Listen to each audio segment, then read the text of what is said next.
Halo teman-teman, dimanapun kalian berada, balik lagi bersama aku Aga. Yuk kita sharing hal-hal menarik seputar karir. Ini ada pertanyaan nih kemarin dari salah satu rekan kita di komunitas lowongan pekerjaan yang ada di grup WA aku.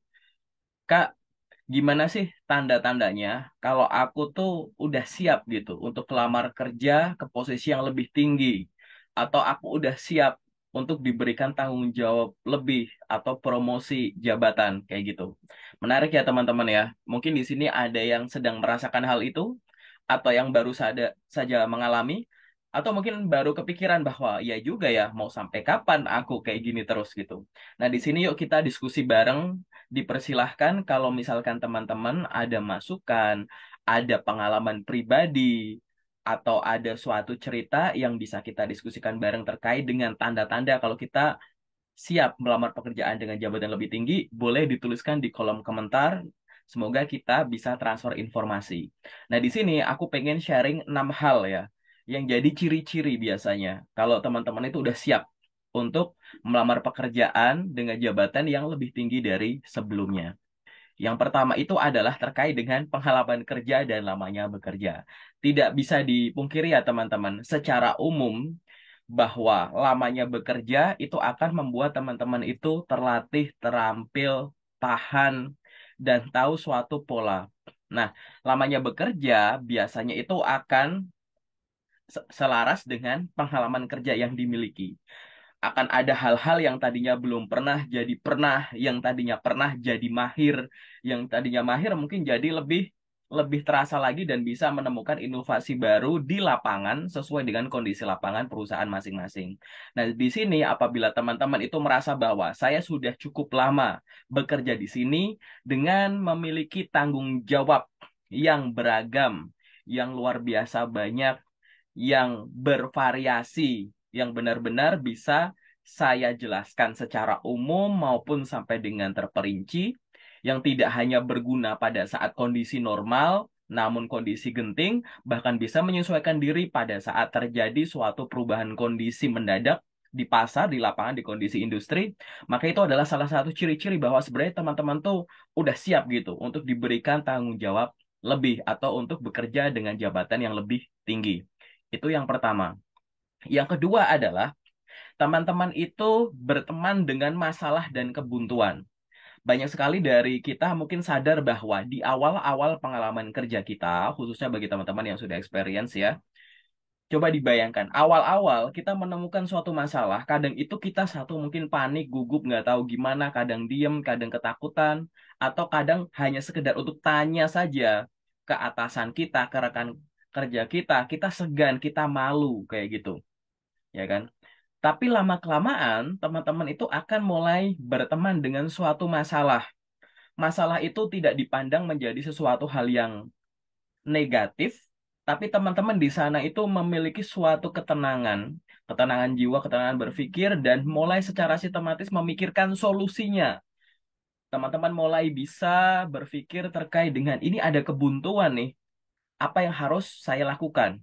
Nah, bagi teman-teman yang bisa berteman dengan masalah semacam ini dan mulai terbiasa, bahkan ada orang-orang lain di sekitar tempat kerja teman-teman, bisa peers-nya gitu ya, partner kerjanya, atasan, bawahan, atau siapapun itu, yang kalau ada masalah merujuknya ke teman-teman. Minta sarannya, minta nasihatnya, minta masukannya, mungkin minta supervisinya gitu. Kak, aku mau ngelakuin ini dong, coba diliatin. Kak, aku minta ide ini dong, aku lagi ada kebuntuan. Nah, apalagi bisa memunculkan ide cemerlang di tengah suatu kebuntuan. Ini adalah salah satu juga tanda bahwa teman-teman itu siap gitu ya untuk diberikan tanggung jawab lebih, untuk diberikan kesempatan memimpin orang, memegang tanggung jawab dalam jumlah lebih besar dengan cakupan lebih luas. Karena teman-teman itu bisa berteman dengan masalah dan kebuntuan. Yang selanjutnya adalah prestasi merupakan tradisinya teman-teman. Kalau misalkan teman-teman menjadi seorang sales, kemudian dalam 1 bulan tertentu teman-teman menjadi best sales of the month gitu, dengan pencapaian penjualan tertinggi hanya sekali. Padahal periode teman-teman bekerja di sana misalkan 2 tahun, 3 tahun. tapi teman-teman berprestasi hanya 1 bulan, kita nggak bisa bilang bahwa ini merupakan tradisi dari prestasi yang teman-teman torehkan. Mungkin berprestasi iya, tapi teman-teman ya belum menunjukkan bahwa itu adalah tradisi teman-teman. Nah, prestasi di sini maksudnya adalah ada suatu capaian yang mungkin satu belum ada sebelumnya. Yang kedua, kalau dibandingkan dengan teman-temannya yang lain, teman-teman itu ada yang tertinggi. Dan ini sifatnya adalah konsisten gitu. Yang tadinya nggak ada jadi ada, yang tadinya bisa jadi bisa banget, yang tadinya omset segini bisa ditinggiin, yang tadinya komplain segini jadi segini, yang tadinya ketidakefektifan segini jadi segini. Itu merupakan prestasi. Jangan melihat prestasi itu hanya suatu yang ibaratnya achieve target, achieve penjualan, nominal-nominal, nggak cuma itu. Semua yang berhubungan dengan growth gitu ya, growth hal-hal positif gitu ya, atau teman-teman bisa menekan suatu beban, suatu negativity dalam keefektifan bekerja, itu merupakan suatu prestasi. Dan prestasi ini biasanya akan dinotes oleh orang lain, bisa rekan kerja teman-teman atau atasan. Nah, kalau teman-teman ya memiliki prestasi semacam ini, tanpa teman-teman sadari, mungkin orang di sekitar teman-teman akan merasa bahwa dia kayaknya layak deh buat naik jabatan. Dia layak buat mimpin kita dan lain-lain. Ini sekarang coba teman-teman sadari. Kita harus punya kesadaran kalau masing-masing orang itu punya kelebihan dan kekurangan. Bagi teman-teman yang pernah menghadapi tes interview ya, suka ada pertanyaan, apa kelebihan dan kekurangan Anda? Fokuskan pada apa kelebihan Anda. Kelebihan itu adalah Anda sadar nggak punya kelebihan. Kenapa kalau ditanyakan gitu ya? Anda sadar nggak punya kelebihan dan kelebihan Anda itu Anda gunakan apa untuk karir ke depannya? Kontribusi apa yang teman-teman berikan ke perusahaan dengan kelebihan Anda? Kelebihan itu bisa berupa tradisi berprestasi. Oke?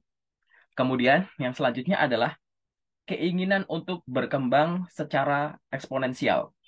Semua orang tanpa perlu diucapkan secara lisan, pasti dalam diri dia itu ingin berkembang, ingin menjadi lebih hebat, lebih baik, lebih macam-macam gitu ya. Tapi di sini aku pakai istilah eksponensial karena keinginan berkembangnya teman-teman itu melebihi rata-rata. Di saat orang lain mungkin sudah buru-buru pulang, teman-teman di situ meluangkan waktu sejenak lebih lama untuk explore software yang dipakai, untuk baca-baca case yang sedang ditangani. Teman-teman oke gitu, ya, untuk melakukan extra miles hanya untuk memenuhi keingintahuan dan keinginan teman-teman untuk mengembangkan sesuatu positif dalam tanda kutip value yang ada di diri teman-teman. Jadi orang yang keinginannya itu tinggi, ambisinya tinggi, itu pasti akan mampu menggerakkan nih semua organ ini melebihi tindakan-tindakan yang biasa dilakukan oleh teman-teman yang memiliki keinginan untuk berkembang secara rata-rata. Nah, teman-teman coba dicek deh. Apakah teman-teman memiliki sifat dan sikap ini sekarang? Yang selanjutnya adalah keseimbangan fungsional dan struktural. Maksudnya kayak gini teman-teman. Teman-teman itu ya walaupun teman-teman itu jabatannya staff gitu. Misalkan sales staff gitu ya. Teman-teman itu punya sikap keseimbangan antara fungsional dan struktural. Maksudnya gini. Secara fungsi aku sales. Tujuanku itu bekerja. Tugasku bekerja ya selling gitu, ngejual gitu. Tapi terkadang gitu, aku tuh juga ada hal yang sifatnya itu mungkin kayak nge-supervise teman-teman juga gitu. Jadi seolah-olah sikapku, tindakanku itu adalah keseimbangan antara fungsi sales dan fungsi supervisor. Paham nggak teman-teman?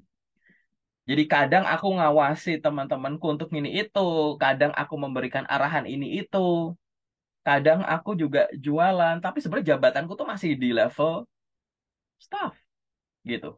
Atau mungkin kalau nggak gitu gini, pada saat atasan teman-teman, sales supervisor itu izin tidak masuk, teman-teman tuh suka dititipin kayak besok aku ada ini nggak bisa masuk ya, ada ini tolong ini dihandle dulu ya, tolong ini dipegang dulu, tolong ini aku diwakilin untuk ini itu ya gitu. Jadi teman-teman itu sellingnya jalan tapi juga ada role semacam itu.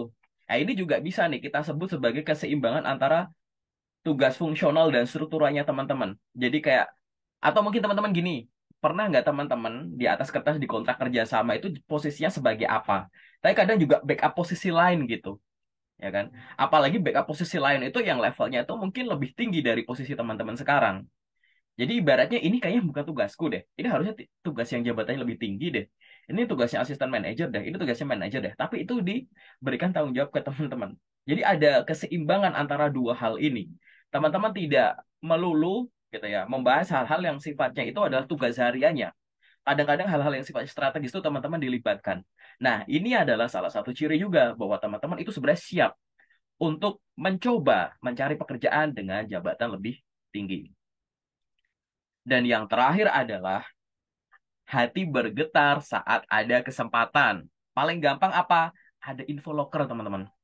Jadi pada saat ada info locker, teman-teman tuh ngerasa kayak, wah, daftar nggak ya? Daftar nggak ya? Cobain nggak ya? Cobain nggak ya? Gitu. Pernah nggak teman-teman ngerasa kayak gitu? Atau misalkan, aduh, ini aku ada panggilan tes nih. Izin nggak ya? Kerja atau izin ya? Bayangkan ya, kalau hati bergetar, terus membandingkan sesuatu gitu, pakai logika gini teman-teman. Kalau ada timbangan, kalau kita ragu, artinya dua hal ini kan bobotnya tuh hampir setimbang gitu ya. Aduh, gimana nih? Gimana nih? Iya nggak ya? Iya. Jadi seolah-olah iya dan enggak itu sama beratnya. Nah, kalau ada getaran-getaran jiwa, getaran-getaran hati yang menyebutkan bahwa mungkin ini deh saatnya, mungkin ini deh bisa dicoba gitu. Maka itu juga adalah tanda-tanda bahwa teman-teman sebenarnya siap untuk mencoba melamar pekerjaan dengan jabatan lebih tinggi. Oke, nah ini adalah 6 hal ya teman-teman. 6 hal ini mungkin bisa ada di diri teman-teman, mungkin juga tidak. Kalau ada hal-hal lain yang mungkin nggak aku sebut, itu mungkin juga gitu. Tapi kesamaan dari 6 hal ini apa? Teman-teman sadar nggak? Dari tadi aku nggak nyebut terkait dengan kebutuhanku di keluarga meningkat. Aku butuh uang lebih banyak. Aku butuh dana lebih banyak untuk backup ini itu. Aku dari tadi nggak bahas soal uang ya teman-teman. Gitu. Walaupun memang ada orang yang bekerja cari jabatan lebih tinggi biar dapat uang lebih banyak. Itu nggak ada yang salah. Tapi buat aku, ya itu bukan ciri-ciri gitu. Itu bukan ciri-ciri bahwa teman-teman itu siap untuk bekerja dengan jabatan yang lebih tinggi. Mungkin kalau misal dianggap ada orang yang dengan memegang teguh hal demikian akhirnya dapat kerjaan lebih tinggi, itu nggak masalah. Tapi buat aku kita punya sikap yang ibaratnya kalau kita sudah mahal jangan memurahkan diri. Kenapa? Uang, benefit gitu ya, itu adalah akibat. Oke? Akibat itu akan mengikuti sebab-sebab yang ada. Apabila teman-teman mampu berperforma baik, beretitude baik, berprestasi, menunjukkan kompetensinya, menunjukkan eksistensinya, dicari, dibutuhkan, bahkan rekan-rekannya itu betah untuk bertanya atau untuk melibatkan teman-teman dalam suatu role di suatu organisasi, dalam tanda kutip perusahaan, dan setiap prestasinya teman-teman itu juga dinotis sama orang lain, tertulis dengan baik di CV, di sosial medianya teman-teman, sehingga teman-teman itu punya label tertentu. Dalam hal ini berarti teman-teman personal brandingnya itu sukses karena teman-teman tidak hanya bisa sesuatu saja, tapi sesuatu itu juga berguna bagi orang dan orang itu tahu. Itu merupakan ciri-ciri utama bahwa teman-teman sudah siap dari sisi sebabnya. Untuk akibatnya, yaitu berupa ada tawaran kerja, kemudian diterima di perusahaan dengan jabatan lebih tinggi, dengan gaji lebih tinggi, itu adalah akibat, teman-teman. Nah, yuk kita sebagai seorang profesional kerja, apabila kita masih ingin ada di industri, mari kita berfokus untuk menghebatkan sebab. Nah, sementara dari aku itu dulu ya, teman-teman. Semoga membantu. Kalau nanti ada pertanyaan atau ada hal yang ingin didiskusikan, silahkan bisa menghubungi aku di sosial media aku atau yuk kita diskusi di kolom komentar. Terima kasih. Semoga teman-teman segera memperoleh pekerjaan impian. Sukses selalu.